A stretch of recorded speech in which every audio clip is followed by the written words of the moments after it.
Welcome to another video, Purple Political Talk here. Today is Monday, November 22nd, 2021, and today we're going to be discussing why I think the 2024 election is going to be a nightmare of an election, and it's going to be one of the worst elections we've seen, in recent history because of how intense this political cycle is going to be. So, we're going to be taking a look at different amounts of data, looking at different electoral maps, and looking at why I really think this election is going to be one of not only division, because we've seen a lot of these electoral cycles in the past being very divisive, but they're going to be, very, very complex in the primaries and beyond. But before we do begin this analysis, I want to remind you guys to like, subscribe, and to turn on post notifications to be up to date with our latest content. And also that channel memberships are now open. If you would like to become a Purple Political Talk channel member to support the channel, you could do so by pressing the link down in the description or the join tab next to the subscribe button. Now, without further ado, let's get on going with the video. So, on your screen right now, you're going to be seeing the electoral map, a possible electoral map. So, I think that this election is going to be a complex one because take a look at the big possibilities. And I think best case scenario for Democrats, it would look something like this. I would say same electoral map as 2020 would be their best scenario.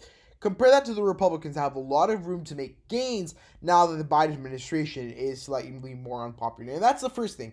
Like any election, this was going to be one with a lot of possibilities. And, still, we're far out, and it's going to be very tough to see what really is going to happen from here to there.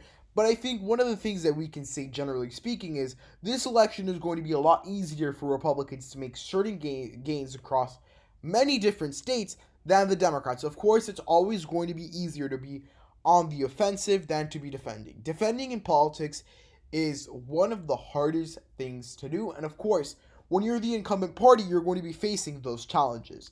Now, I think that a couple of the things that make this election or could make it such a nightmare of election is not directly related with the electoral scenarios.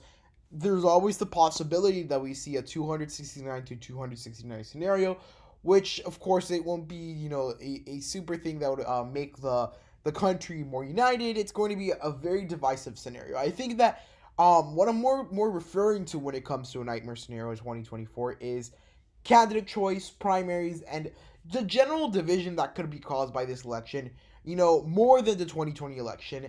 And I think it's simply because some of the characteristics it does hold compared to past elections. So I want to take a look at something. I want to take a look at this Washington Post opinion article, and it talks about how for both parties, for both Democrats and Republicans, the top candidate, in this case being Biden and Trump, who are the current frontrunners, if I may, for this election, they might not run. And this article, I think, gives good reasons of why they haven't announced that they're not going to run anything. First of all, it's party environment. They need to make sure that since they're the head of the party, they have to make sure the party is happy, the party is, forward, they have momentum.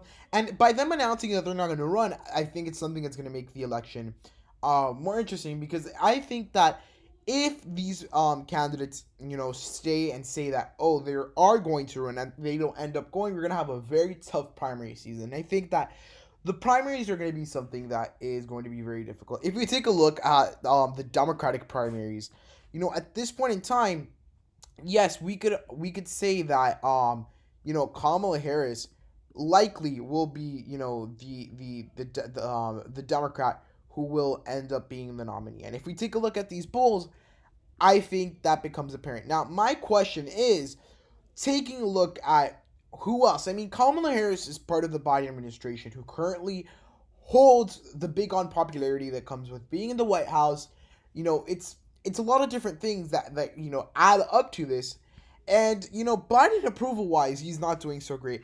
There's been presidents like Donald Trump that have been doing worse than him. But, other than Donald Trump, there's no one who's been doing worse than him. And that's going to make his re-election campaign, I think, a little bit harder. And we're going to see that with midterm when we look at congressional polls at a general level. It shows that the environment is very against the Democrats. And moving to 2024, I think that will still be the case. Now, if we take a look at these polls, I think it's important to notice that, Kamala Harris leads the pack again because she was kind of the person that Biden appointed, because she is his vice president, to after he's out of office, if he does choose to retire, for Kamala Harris to be the candidate. Now, taking a look at this primary, you can say, well, this could be divisive because, okay, you have Kamala Harris up top. And I think that Kamala Harris's chances of the nominations could continue to diminish as time goes by.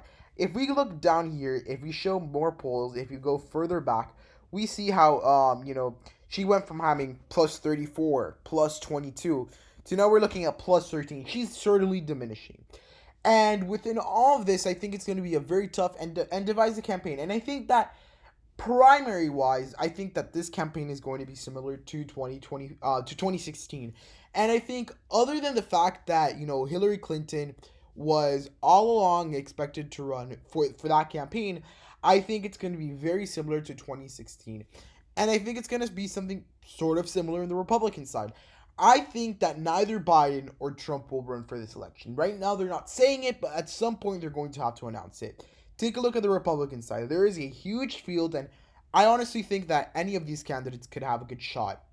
And honestly, if you take a look at the map right now, for the Democrats, it's likely going to be Ron DeSantis who is going to be the front runner, and Kamala Harris or Pete Buttigieg for the Democrats. And I think that when you take a look at all of this put together, I think that we could see, a scenario that's going to be difficult with the election approaching, and we're going to see a lot of things shift. And these are shifts that we haven't seen in past election cycles, because in past election cycles, the campaigns have been very drawn out. And again, I will say this again. If Biden and Trump do not announce they're not running, well in advance, this might be a very tough election for both sides. And I think it's going to make it, a harder election to live through. It's going to be a harder election for the parties and what they have to contribute monetarily.